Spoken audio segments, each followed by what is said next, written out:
Terima kasih Pak Hari. Bismillahirrahmanirrahim. Assalamualaikum warahmatullahi wabarakatuh. Waalaikumsalam warahmatullahi wabarakatuh. Waalaikumsalam.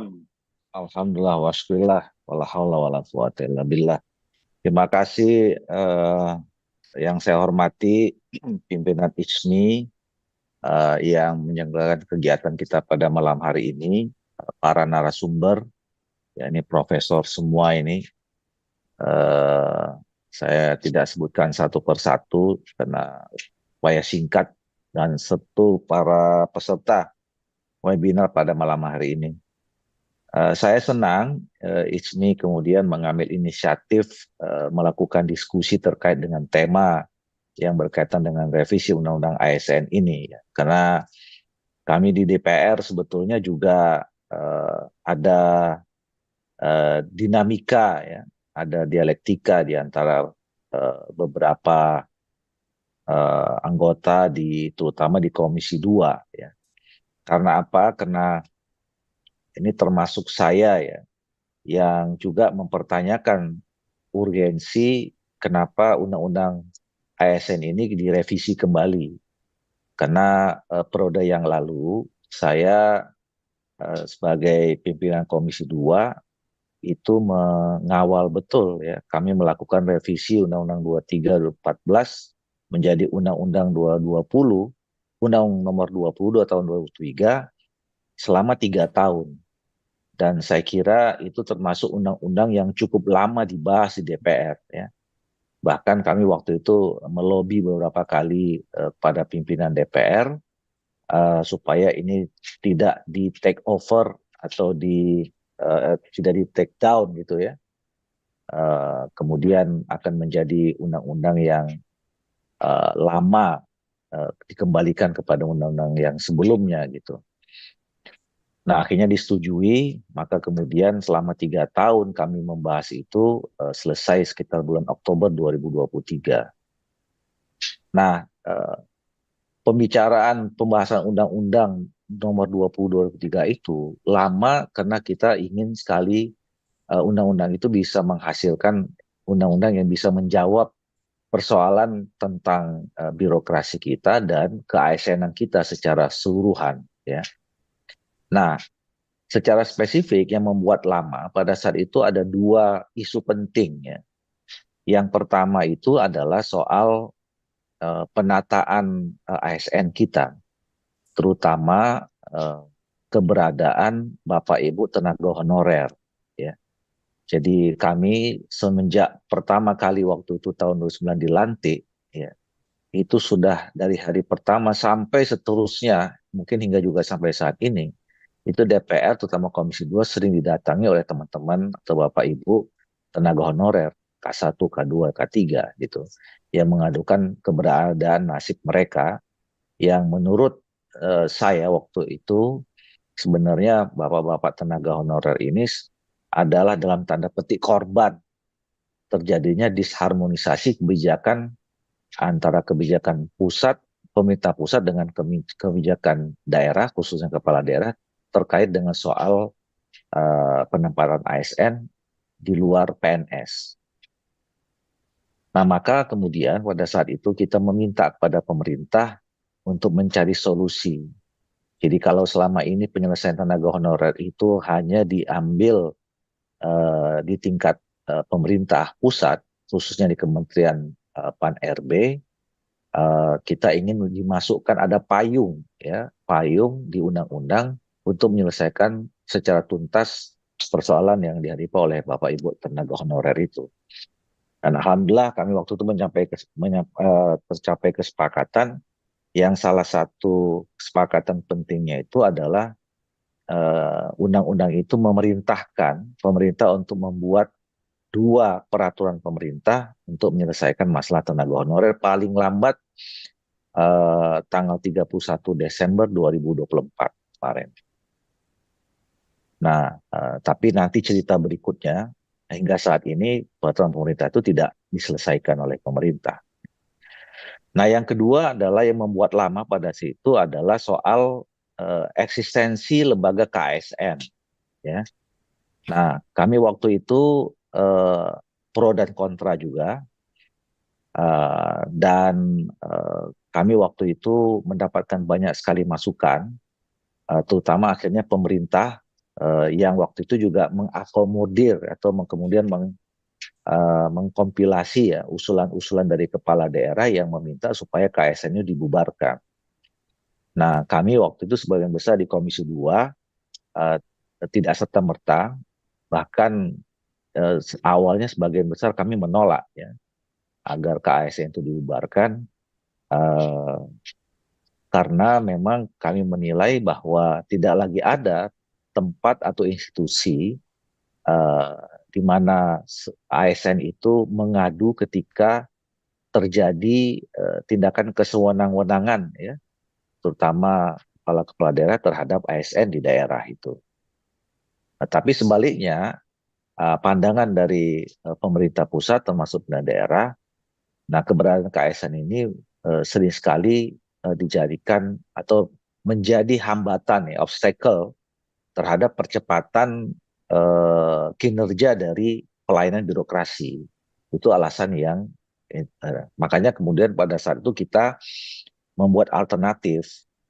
Karena sebetulnya pun keberadaan KSN pada saat itu wilayahnya juga abu-abu ya, antara dibilang kuat juga tidak, dibilang lemah juga tidak. Jadi sifatnya cuma rekomendasi, yang ternyata rekomendasi itu juga dipandangan oleh sebagian besar kepala daerah menjadi penghambat. Padahal sebetulnya kewenangannya tidak executable juga gitu.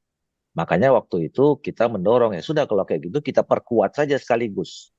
Ya ada alternatif seperti itu. Jadi antara oke, tidak seperti undang-undang sebelumnya, pilihannya adalah dibubarkan atau kemudian diperkuat.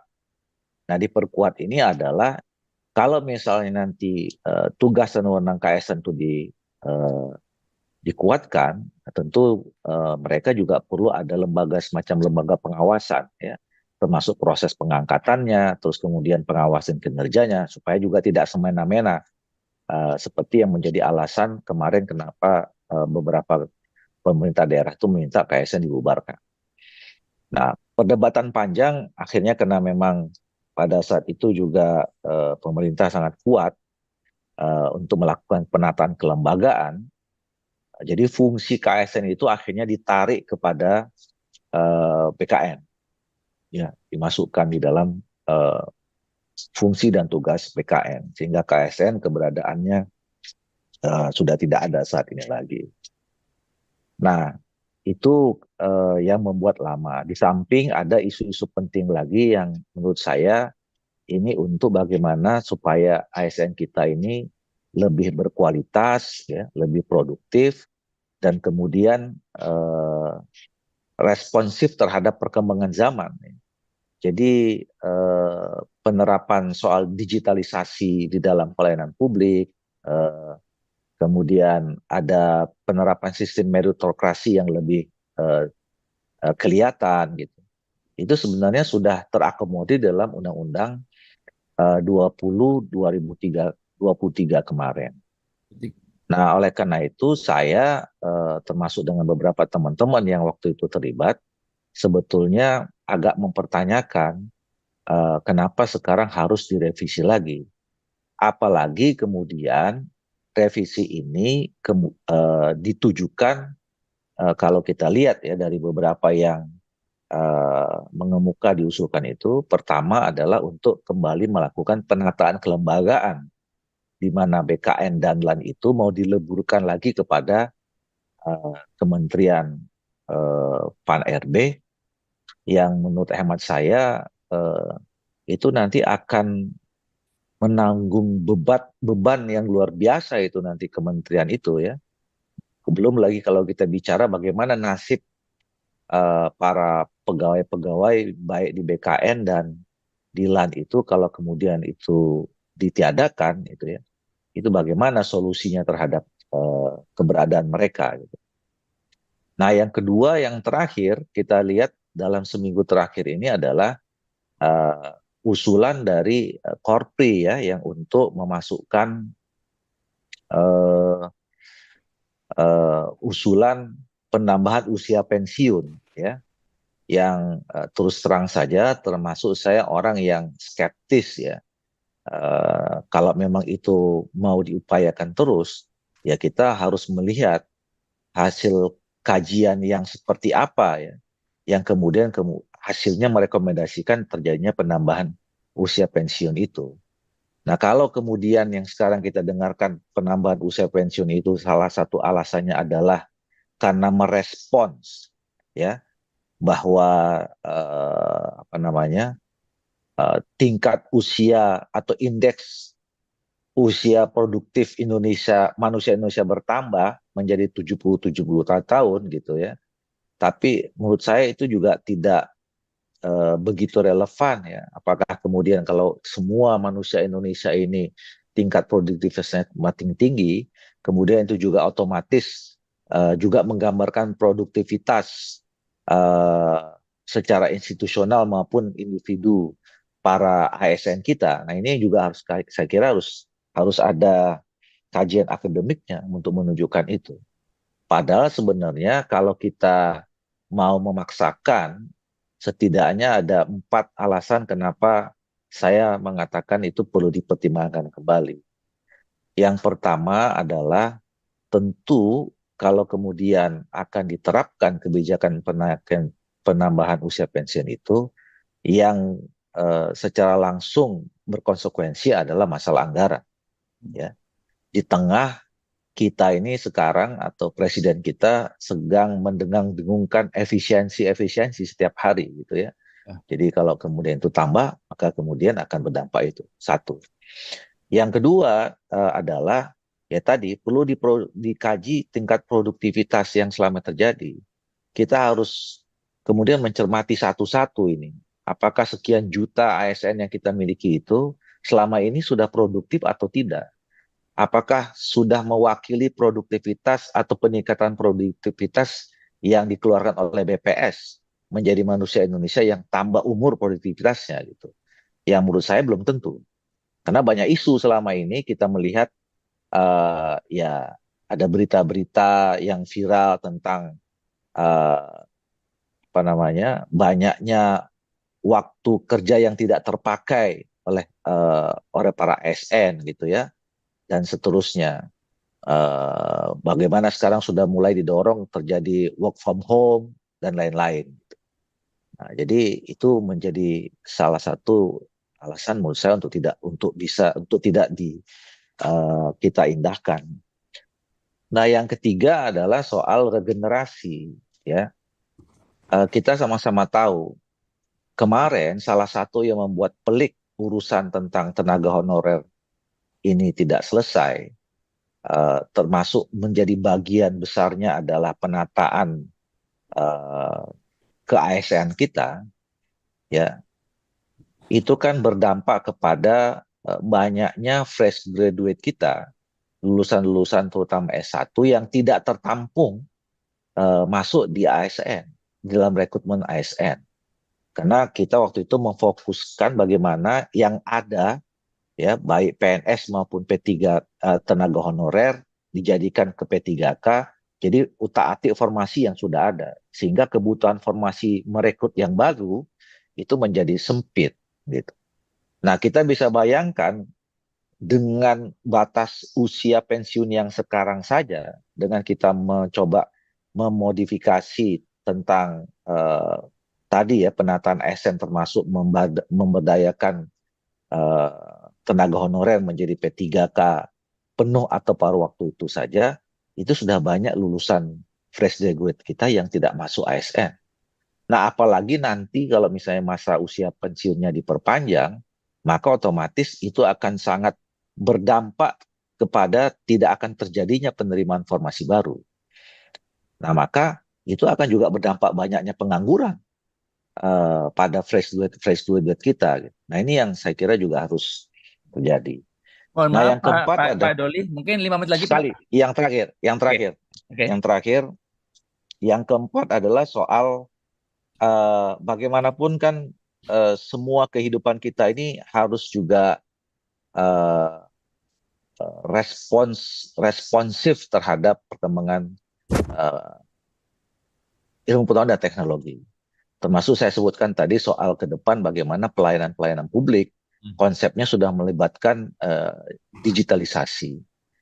Nah, yang otomatis kalau penerapan digitalisasi ini, ya keberadaan human capital itu sudah mulai mungkin menurun. Jadi, apakah misalnya kalau nanti penambahan usia pensiun ini, semua ASN ini sudah bisa adaptif ya terhadap perkembangan teknologi yang menggunakan digital itu. Nah, itu juga akan nanti berdampak ada lag juga ya. Nah, oleh karena itu kesimpulannya, kalau misalnya revisi undang-undang ini untuk terhadap hal-hal yang seperti itu ya, penataan kelembagaan untuk kemudian meleburkan, membubarkan Pensiun. BKN, menaikkan isu pensiun, ya saya kira patut dipertimbangkan untuk tidak diteruskan Oke. revisi undang-undang ASN ini. Oke. Terima Jadi, kasih. oke, terima kasih Pak Doli. Jadi menurut Pak Doli adalah tidak urgent ya Pak ya, dan nggak penting untuk diteruskan ya Pak ya. Iya, karena sebetulnya saya dan teman-teman kemarin sudah cukup panjang membahas Iya, 3 tahun, 3 tahun ya gitu. ngurusin itu ya. Ngurusi itu dan Iya, undang-undang itu baru 1,5 tahun betul. berlaku, gitu. Dan PP-nya pun belum selesai juga ya, Anu ya Pak. PP-nya belum selesai. Iya, PP-nya makanya. belum selesai. Iya, terima kasih. Saya singkat saja. Hmm, Sebenarnya ya kalau blueprint itu dimaksudkan adalah soal GBPP atau seperti GBHN-nya dulu, hmm, saya kira memang ini menjadi pertimbangan kita semua ya. hmm. Karena sampai sekarang kan kita sudah banyak sekali diskusi yang mendorong supaya garis-garis besar itu tetap kita rumuskan selain perumusan visi presiden gitu. Nah, tetapi kalau yang berkaitan dengan soal secara spesifik tentang keASN-an, ya menurut saya kemarin pada saat kami membahas 3 tahun itu sebenarnya sudah banyak sekali masukan tentang hal-hal besar yang berkaitan dengan soal keASN-an kita. Itu yang pertama. Yang kedua tadi komentar dari Bapak yang berasal dari ASN itu, sebagian besar saya kira kita setuju ya, sama pandangannya dengan apa tadi yang juga berkembang disampaikan oleh para narasumber dan termasuk saya ya. Ya, ya.